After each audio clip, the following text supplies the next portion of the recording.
Hello everyone, today we are looking at Fire Emblem Path of Radiance.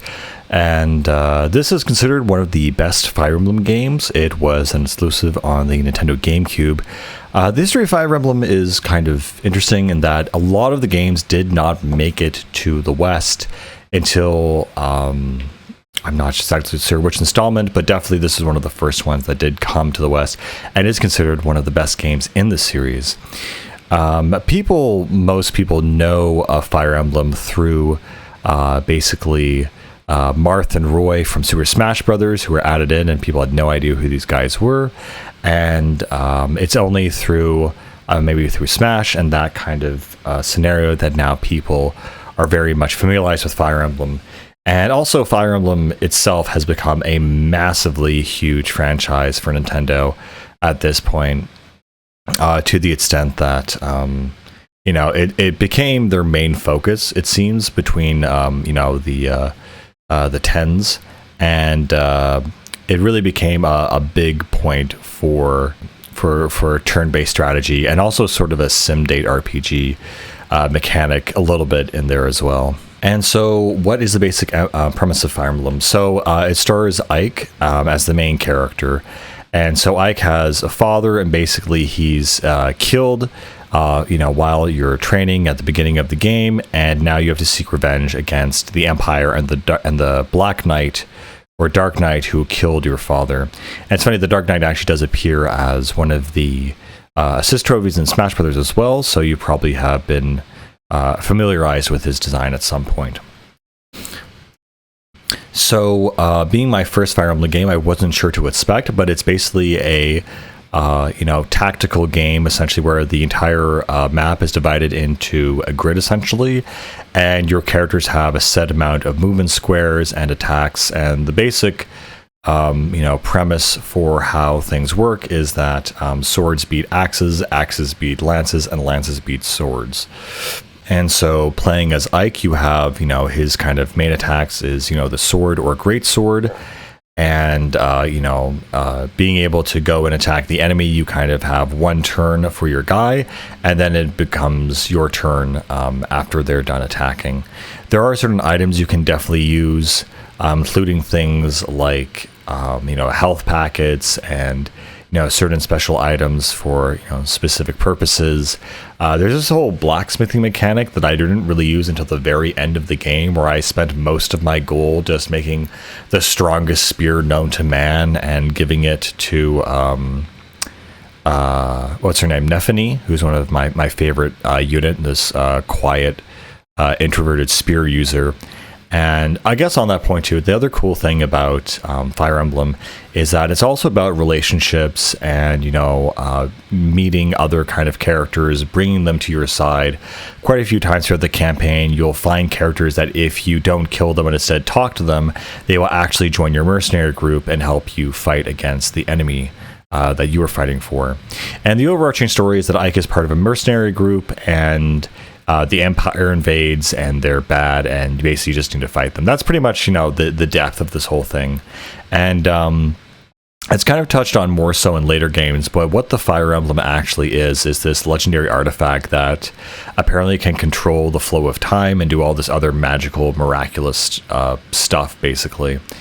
And so all the characters want to control it for the sake of power.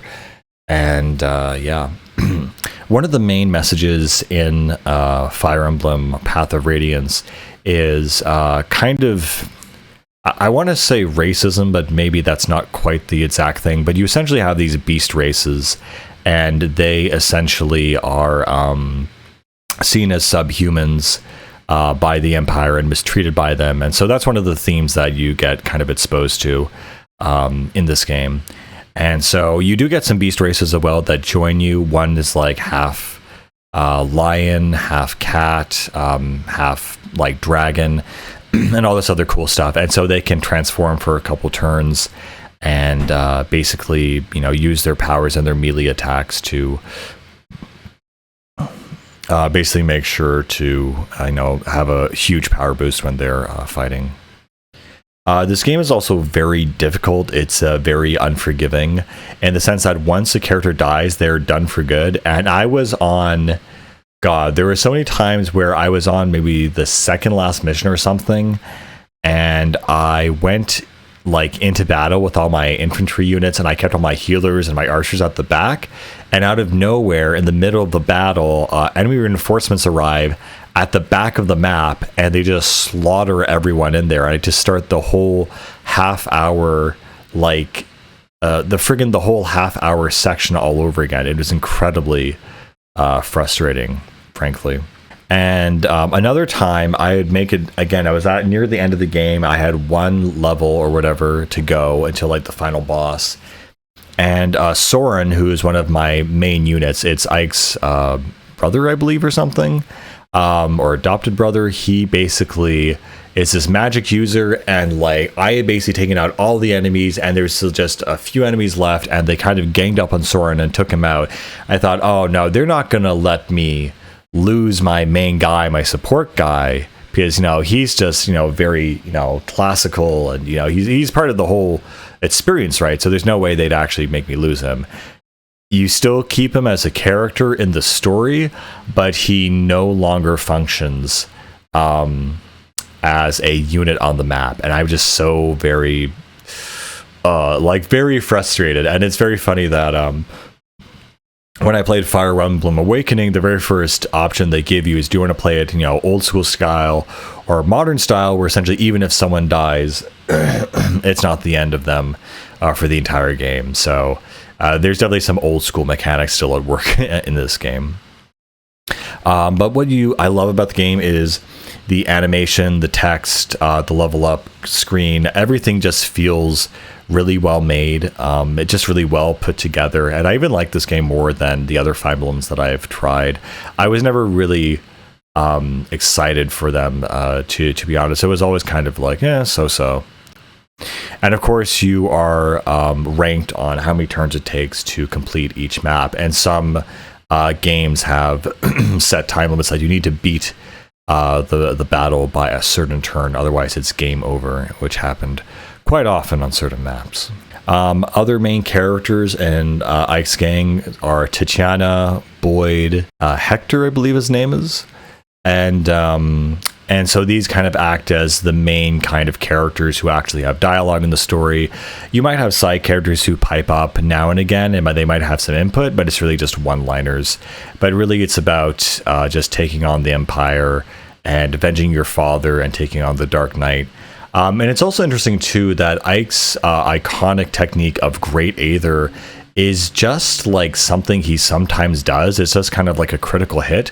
There's no option to like perform Great Aether on the enemy. It's just something that kind of randomly happens. So yeah, that was kind of interesting. His most iconic move is just like a whatever thing. And so when you select an enemy and you go to them, it basically enters into a new little cutscene, and it shows them kind of fighting more so on a 3D plane.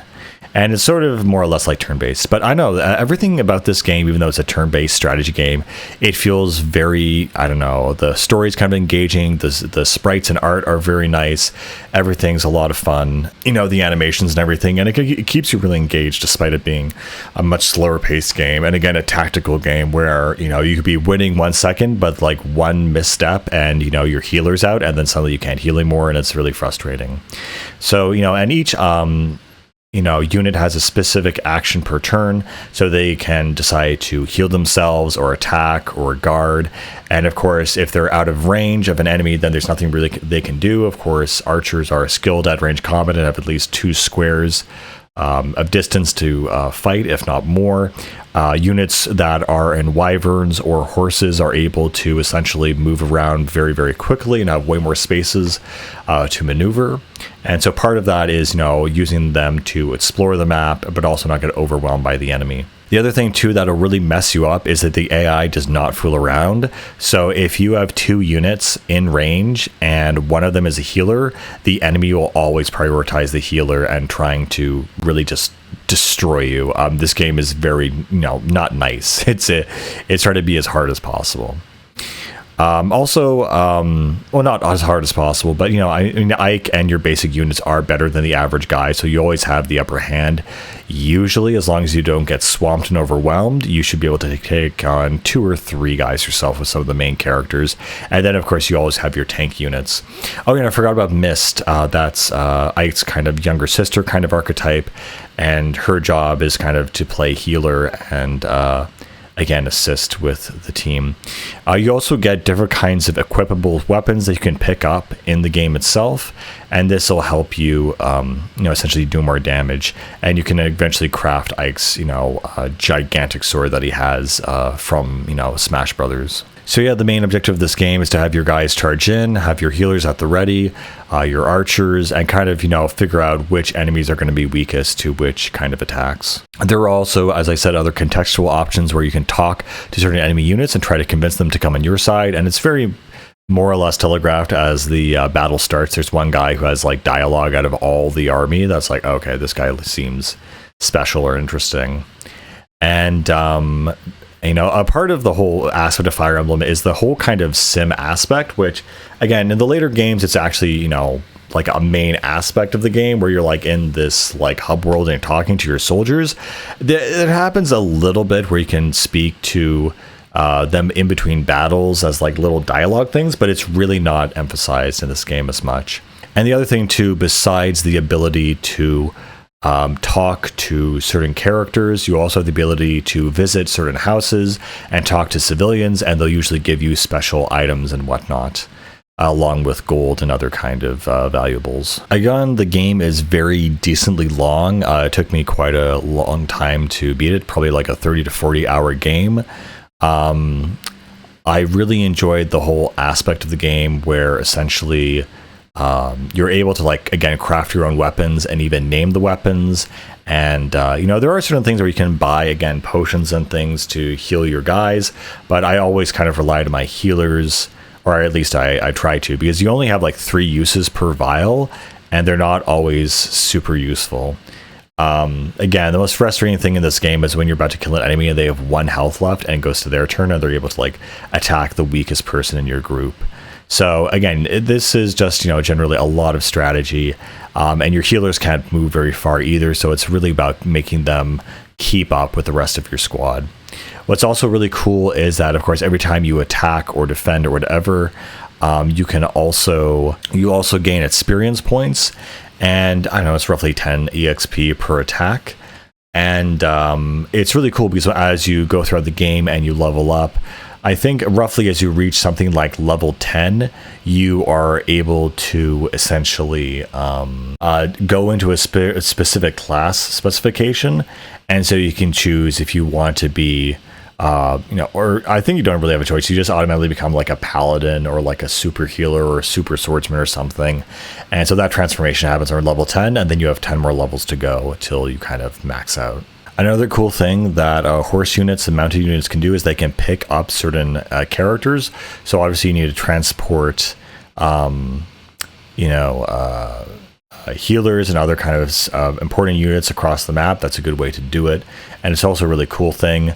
Sometimes when characters are standing next to each other, they have special, kind of combo attacks, or they get a boosted defense if they're best friends and they're side by side. And stuff like that. And so the goal of the game and the meta is that you want to have as much variety of soldiers as possible, because essentially what it will result in is the EXP is spread more evenly around, and so when you need your really powerful units for those important battles, even though they're already maxed out, they've already kind of given their EXP to the other. Of course, you can save every turn in the midst of battle, but it really is kind of still difficult when you get stuck in a certain spot and it makes you restart the entire mission. But yeah, for the only Fire Emblem game I played, it's pretty, well, I mean, the one I've fully beaten. I've played, again, the other ones a little bit, like Awakening and Three Houses, and I just don't connect with them. I'm not really, I mean, I do really like the game Valkyria Chronicles, so I do like certain strategy games. But this one really didn't I mean, the other Fire Emblem games didn't connect with me. This one I really enjoyed because it just was really streamlined. It's very well made, and apparently it's extremely expensive online to get a copy of this. I guess they didn't make many. I think there's a sequel to this as well, like on the Wii or something, but I'd never heard anything really good about it, so I'm not really sure about that. But yeah, this is Eitz Games. This is considered the best Fire Emblem, and I can see why. It just feels very well made and padded out, and has a lot of great animations, sprite, soul, and feels like not just another action RPG kind of game. It feels like it actually has a purpose and a identity, essentially. And Ike is a great character. Soren is a great character. Mist is a great character. Tichana. A lot of them are really great characters. And again, the story isn't super important. Just like, okay, bad stuff is happening. You know, that's it. And yeah, I know. Good game, guys. I will see you later. Bye.